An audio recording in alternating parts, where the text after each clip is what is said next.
Growing up in a chaotic and dysfunctional family, emotionally neglected, even abused, it can leave you with a wounded ability to connect with people. And if you have this, you may have the tendency to cling to relationships, or you might respond to things that trigger your connection wound by running away.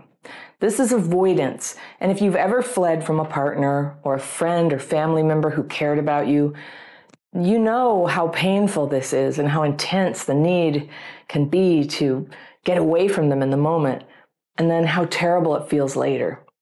Now, maybe you got overwhelmed by the other person's closeness to you or their expectations, or maybe it had little to do with the other person. It was your childhood PTSD triggers that just made it feel necessary to just disappear for a while, not even telling them why. Or maybe you lashed out at another person so that they would leave you, which is another form of avoidance, actually. Now, even when you desperately want people in your life, it can feel impossible to handle it for more than a short while. Why? Just like with clinging, avoidance is often caused by neglect and abandonment in your childhood. And that means connection is loaded with triggers. Now, when I say triggers, I mean an event, a stimulus that sets off dysregulation in your nervous system or your emotions, but you get dysregulated and you, without even realizing it, you're trying to avoid that feeling where you feel discombobulated, you can't focus, everything feels like too much. You get agitated, you get frozen, you just feel overwhelmed. Now, many avoidant people have a strong pattern of seeking out people who hold them at arm's length, never realizing that this is a way to avoid closeness too. And many people go back and forth between both patterns, abandoning the other person and then getting abandoned. And sometimes this will happen in the same relationship back and forth. Not fun. But either way, avoidance is a maladaptation, and it's a coping mechanism that turned around and now it's biting you and the people who try to love you. So how can you tell if you're avoidant? The behaviors are things that you do when you get the urge to flee, which can sometimes be without you realizing it. Here's what some of those behaviors look like. Have you ever stormed out of the room when you were angry? Have you ever declared it's over to a partner when you didn't really mean it?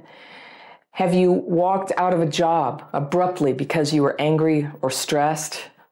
Have you ever gotten out of a car during an argument far away from where you were headed, not really thinking through how are you going to get home?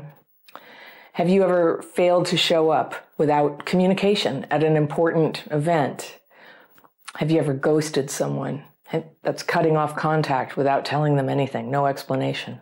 Do you have a habit of hanging up the phone on people when you're angry? Have you ever left a committed relationship by staying out all night with someone else?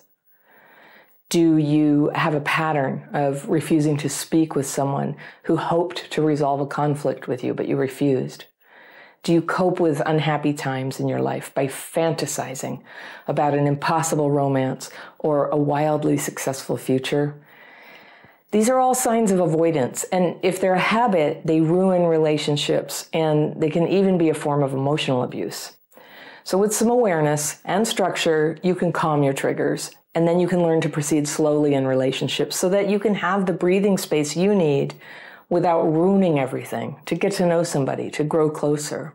You may not be able to stop other people from behaving this way towards you, but you can stop your own abandoning behavior. And this can break the whole cycle, the imprinting of the abandonment that happened to you and that still draws you to situations where you're going to get abandoned.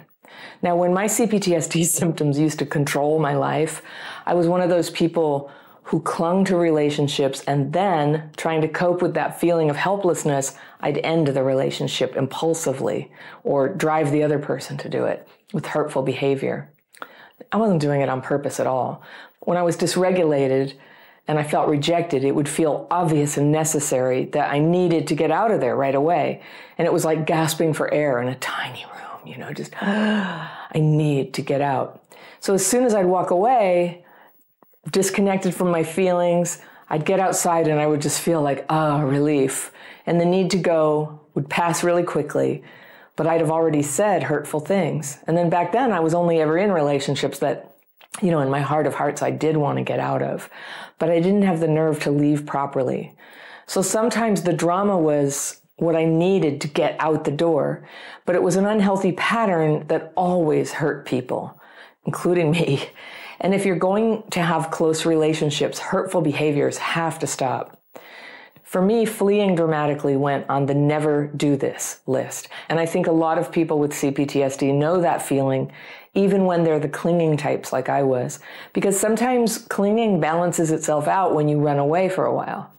When you don't have boundaries, it's the next best thing, isn't it? Just getting out of there for a little bit. Healthy people won't stay with you, though, if you use fleeing for self-regulation.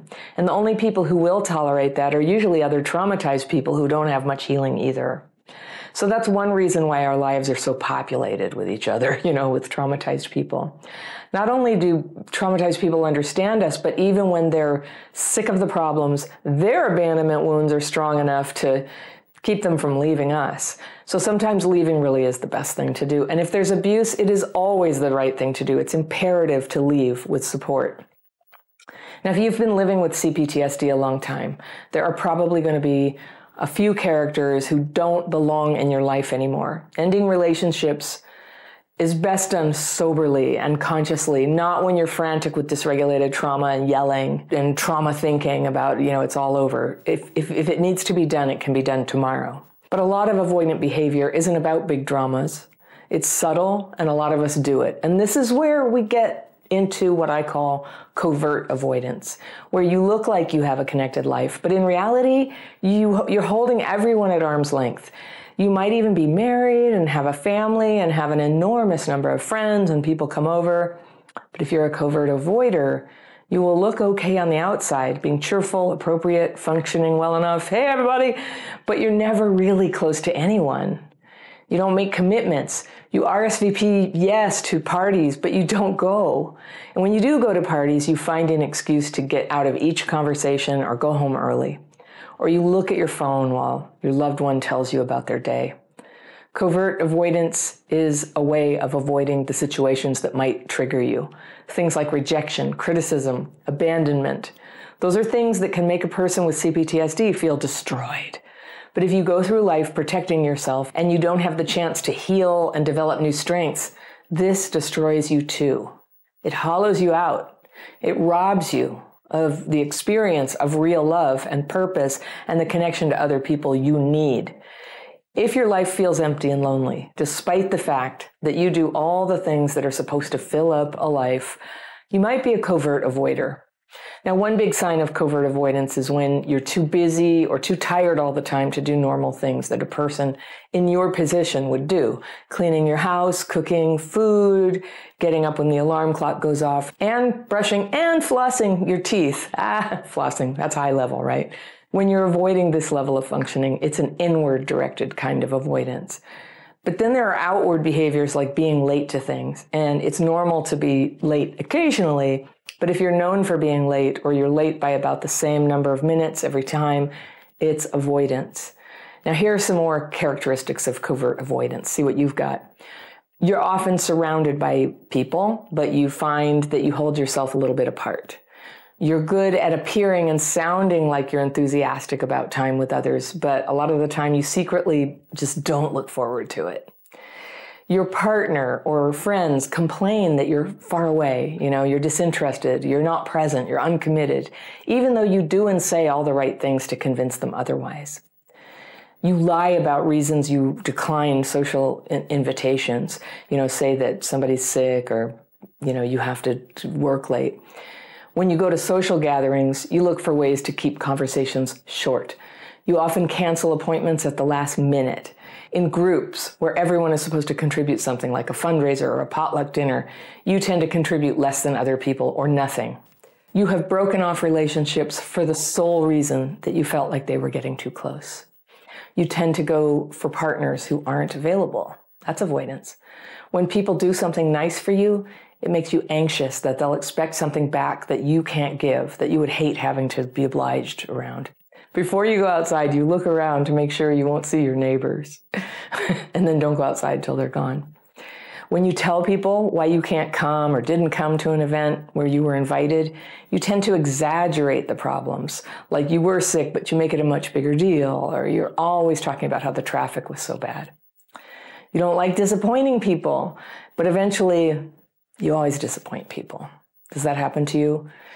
And finally, most of your relationships feel superficial. It's a sign that you've been avoiding. Like regular old avoidance, chronic covert avoidance will eventually drain your life of connection and meaning. You might go happily along for a little while, maybe because you're depressed or you're avoiding people in life. But if it goes on for a long time and it becomes a way of life, one day a crisis is going to come, and it's going to make it very obvious that you didn't build up the connections that a person needs to make it through such hard times. That is a hardship. You may have spent years thinking that you had no choice but to protect yourself, and protecting that fragile place inside of you that fears being judged or left out or alone. But in the long run, avoidance makes you be alone. Now, some of us avoid people and life by looking at our phones all the time. Some of us do it by taking unfulfilling jobs and then hating that job and postponing the day when we're going to start living our real life until after we leave the job that we never should have taken in the first place. Then we've got a great excuse not to volunteer at the school or not to take a walk with a friend, or we might find ourselves collapsed on the sofa every night. And even at home, we can do covert avoidance with people we love, just going through the motions.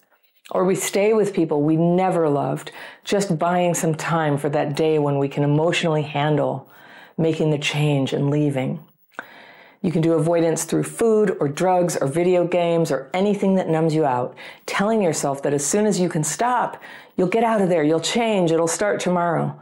So here's the thing.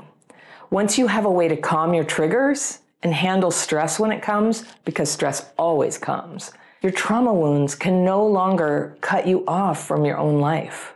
This is how you can turn avoidance around and start connecting. The first thing is to get honest with yourself about your current circumstances and what is likely to happen if you don't change. Now, you've got to become more conscious of why you're avoiding your own life. And here's a hint. It's probably dysregulation.